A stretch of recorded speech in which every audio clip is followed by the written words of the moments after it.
सब कुछ साफ साफ समझ आ रहा है। खिड़कियां अंदर से बंद थे और खूनी ने भी दरवाजा बंद करके ताला मार दिया था और चाबी लेकर गया अपने साथ। उसने शायद सोच लिया था कि दरवाजा बंद करके मिस्टर कुमार ने आत्महत्या की है। सब लोग ऐसा ही सोचेंगे और चाबी के बारे में कोई सोचेगा भी नहीं। क्या आप इससे सहमत हैं डिटेक्टिव? विक्रम ने कहा। बिल्कुल, पर दरवाजे के नीचे से चाबी को वापस अंदर डाल देने पर यह सुसाइड का मामला उसके लिए ज्यादा आसान हो जाता। ऐसा नहीं लगता तुमको? तो फिर हमें ऐसा लगता कि किसी वजह से डोर लॉक से चाबी निकलकर नीचे गिर गया है। बिल्कुल सही कहा आपने, पर क्या करें, अब सबका दिमाग आपकी तरफ तो नहीं चलता ना। और अगर आप कानून के साथ ना होकर कानून के खिलाफ होते फिर तो हमारी खैर नहीं होती। वैसे क्या आप और कुछ समझ पाए? कुछ मिनटों तक डिटेक्टिव बिल्कुल चुप होकर खड़े रहे। उसके बाद कमरे के चारों ओर देखकर कहने लगे, मिस्टर कुमार तो काफी सिगरेट पीते थे। बिल्कुल सही बात है, पूरा ऐश ट्रे सिगरेट के राख से भरा हुआ है।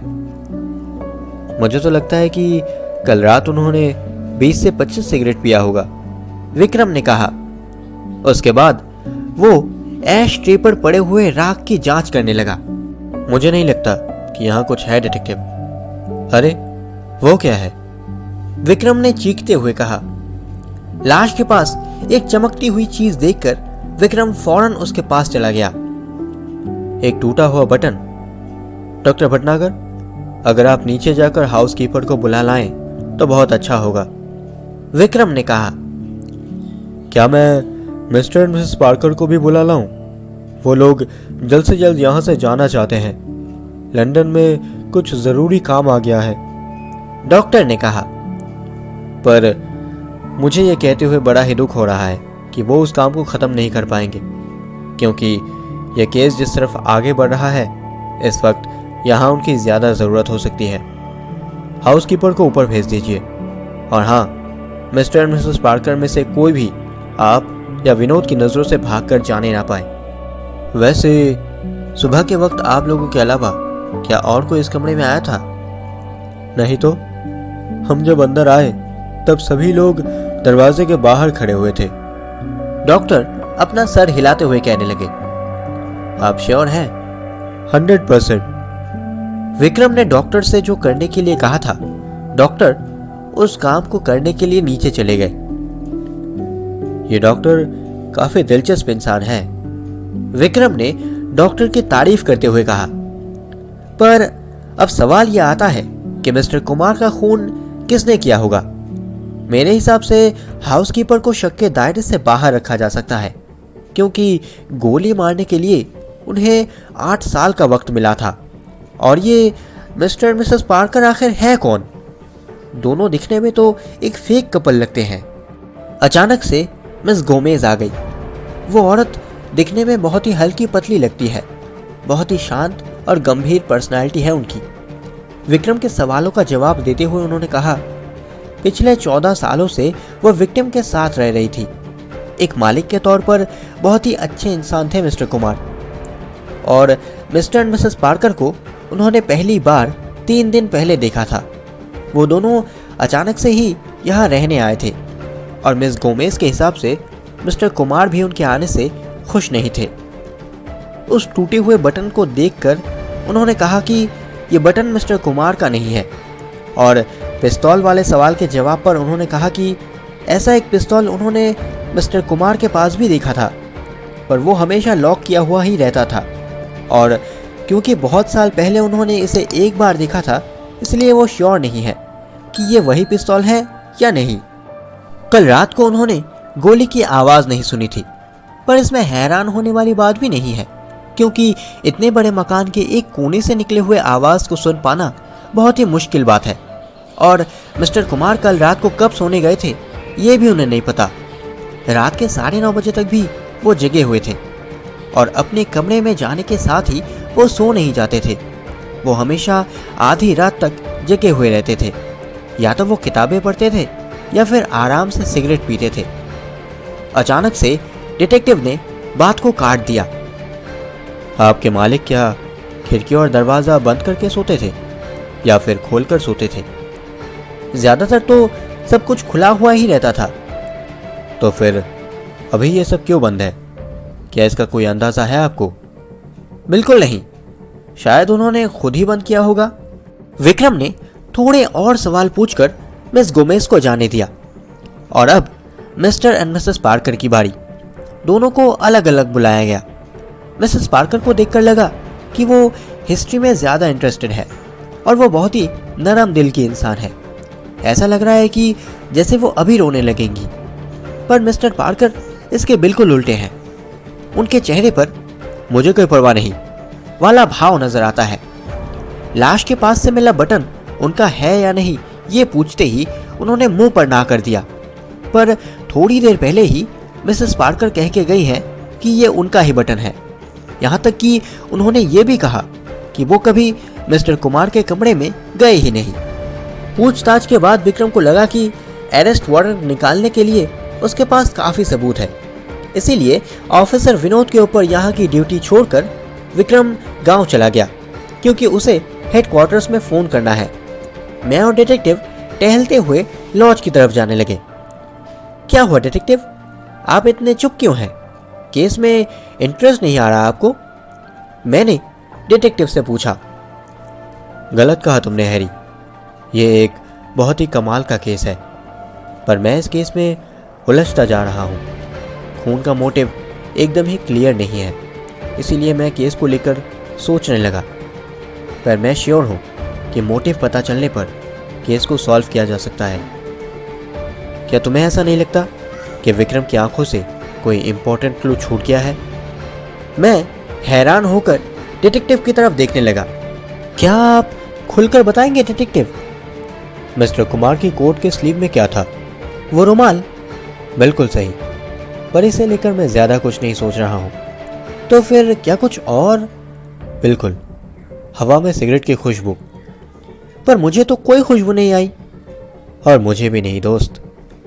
वैसे डिटेक्टिव अगर किसी को लेकर मजाक करते हैं तो फिर वो आसानी से पता नहीं चलता, पर उनके चेहरे के हाव भाव बता रहे हैं कि वो इस केस के दलदल में डूबते जा रहे हैं। इसके बाद 2 दिन बीत चुके हैं। इस दौरान कुछ और सबूत भी हाथ लगा है। एक भिखारी लगभग रोज ही लेक हाउस के बगल में एक टूटे हुए घर में सोता है। उसके कहे अनुसार उस रात को उसने 2 आदमियों को झगड़ते हुए सुना था। उनमें से एक आदमी पैसों की मांग कर रहा था और दूसरा आदमी वो देने से इनकार कर रहा था। और क्योंकि तब कमरे की लाइट जल रही थी, इसीलिए उसने दोनों का चेहरा देखा था।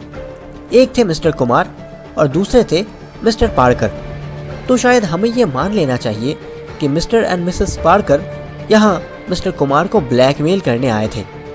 पर मिस्टर कुमार की असलियत जानने के बाद ये शक विश्वास में बदल जाता है। मिस्टर कुमार विक्टिम का नकली नाम है। उनका असली नाम है मिस्टर शंकर वर्मा और वो नेवी में एज ए लेफ्टिनेंट काम किया करते थे। सन 2002 में नेवी का एक जहाज बीच समुद्र में डूब गया था और मिस्टर वर्मा उस हादसे के साथ सीधे सीधे जुड़े हुए थे। मिस्टर पार्कर जरूर जानते हैं कि मिस्टर वर्मा का वो जहाज आखिर क्यों डूब गया था, और वही बात मिस्टर पार्कर मीडिया को बता देंगे। यही कह के वो मिस्टर वर्मा को डराने लगे और ब्लैकमेल करके बहुत सारा पैसा मांगने लगे। पर मिस्टर वर्मा भी इस बात से राजी नहीं होते। उसके बाद दोनों के बीच बहस होने लगता है और आखिर में वो झगड़ा हाथापाई पर उतर आता है।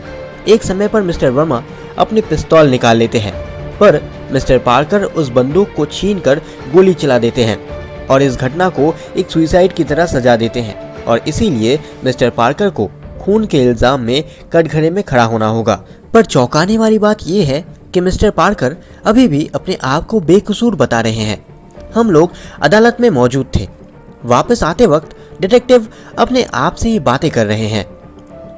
ऐसा ही तो होना चाहिए था और ऐसा ही हुआ है, और इंतजार करना सही नहीं होगा।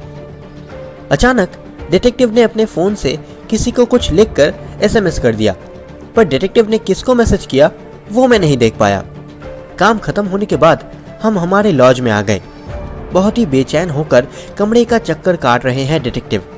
और बार बार खुली हुई खिड़की से बाहर की तरफ देख रहे हैं। दरअसल मुझसे कोई मिलने आने वाला है, उन्हीं का इंतजार कर रहा हूं मैं, पर कहीं मैं गलत तो नहीं हो गया। अरे आ गए वो, मेरे गलत होने का तो कोई सवाल ही नहीं है। मिस गोमेज को कमरे में आते देखकर मैं हैरान हो गया, पर उनका वो गंभीर और शांत चेहरा अब नहीं रहा। जोर जोर से हाफ रही है वो, लगता है कि वो दौड़ते हुए यहाँ आई है।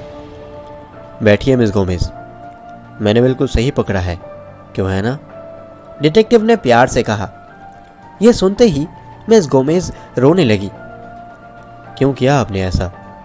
डिटेक्टिव ने प्यार से पूछा। मुझे बहुत ज़्यादा लगाव था उस पर, मैंने उसे उसके बचपन से देखा है, प्लीज़ मुझ पर रहम कीजिए, मिस गोमेज ने रोते हुए कहा।